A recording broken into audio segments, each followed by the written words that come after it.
नमस्कार दोस्तों, आप सभी का स्वागत है एक बार फिर से हमारे चैनल प्राचीन ज्ञान उपाय में। दोस्तों, आप सभी से रिक्वेस्ट है कि यदि आपको वीडियो पसंद आए तो वीडियो को लाइक करके अपने दोस्तों के साथ शेयर जरूर कीजिएगा। आइए वीडियो शुरू करते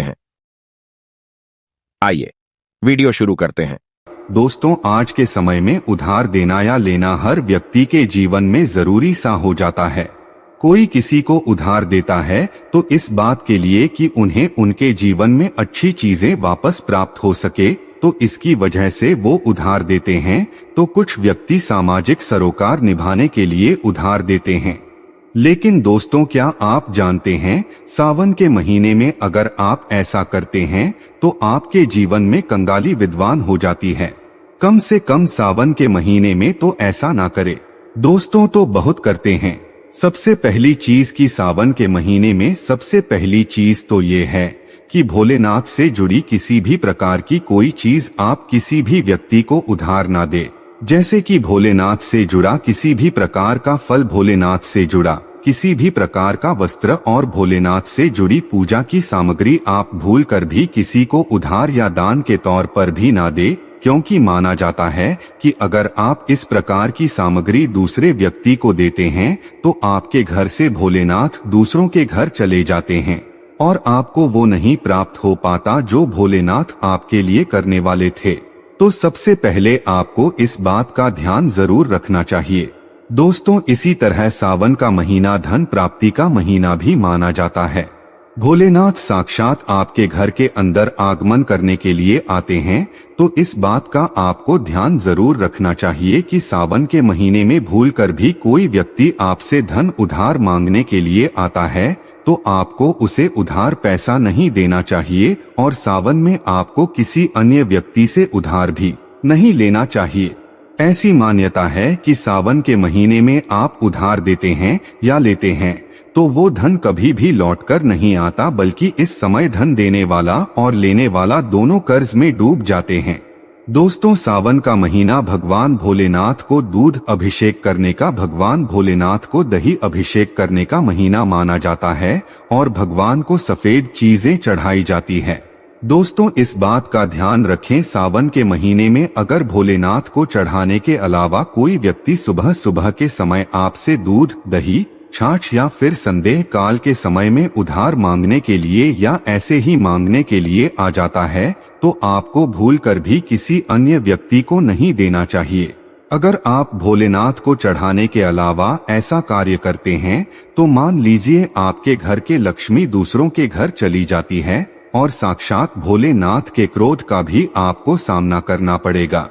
दोस्तों, अगर आप किसी व्यक्ति को गिफ्ट देना चाहते हैं या फिर गिफ्ट के तौर पर कुछ चीजें देना चाहते हैं तो सावन के महीने में भूलकर भी आपको किसी को भी अपनी पहनने वाली घड़ी या फिर बाजार से नई घड़ी खरीदकर आपको नहीं देनी चाहिए, क्योंकि हर व्यक्ति के साथ उसका समय अच्छा या बुरा चलता रहता है।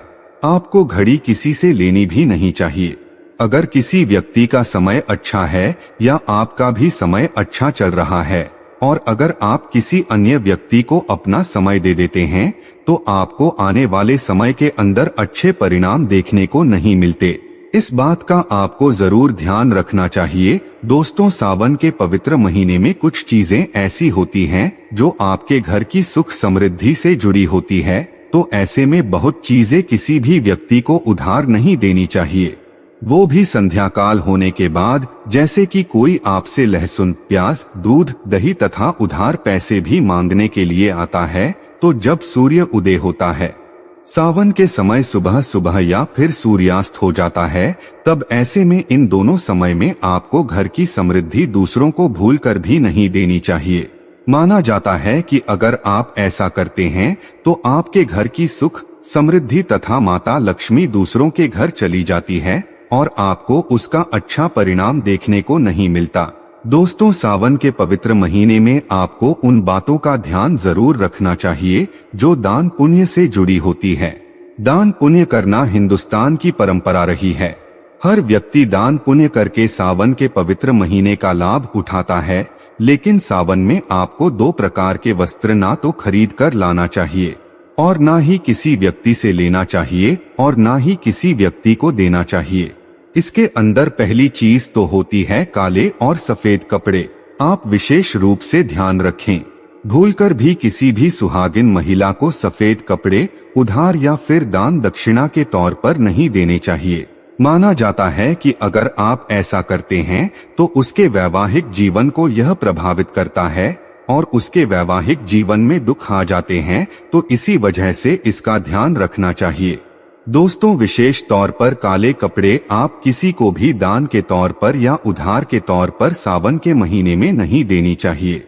ऐसी मान्यता है कि अगर आप ऐसा करते हैं तो सामने वाले व्यक्ति के जीवन में कंगाली आ जाती है और देने वाले व्यक्ति के जीवन में राहु दोष लग जाता है और साक्षात भोलेनाथ उस व्यक्ति से क्रोधित होने लगते हैं। तो इस बात का आपको जरूर ध्यान रखना चाहिए। दोस्तों, महिलाओं की आदत होती है कि जब रसोई के अंदर किसी प्रकार का सामान कम या ज्यादा होता है तो अपने आस पड़ोस में मांगने के लिए आ जाते हैं।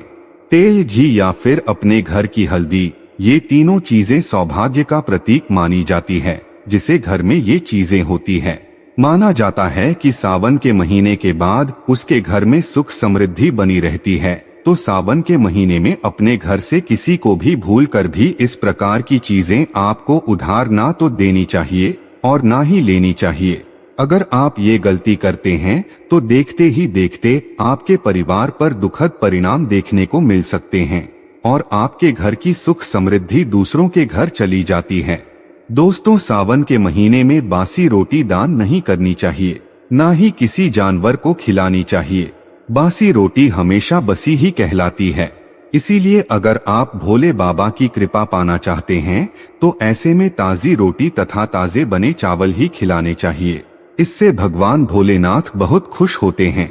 दोस्तों, सावन के महीने में अगर आप किसी व्यक्ति को दान देने की सोच रहे हैं तो आप नए कपड़े दे सकते हैं, लेकिन ध्यान रखें काले और सफेद कपड़े ना दें।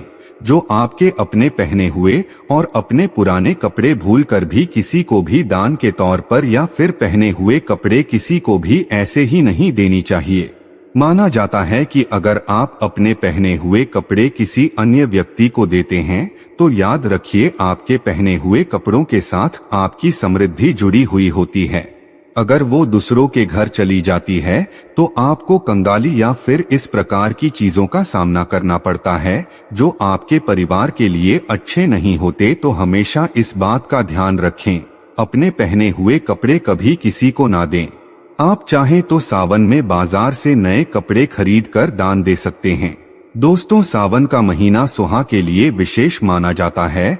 तो किसी भी सुहागिन महिला की माता लक्ष्मी से जुड़ी चीजें आती हैं जो सुख समृद्धि को बढ़ाती है और यही चीजें मां लक्ष्मी को आमंत्रित करने का कार्य करती है।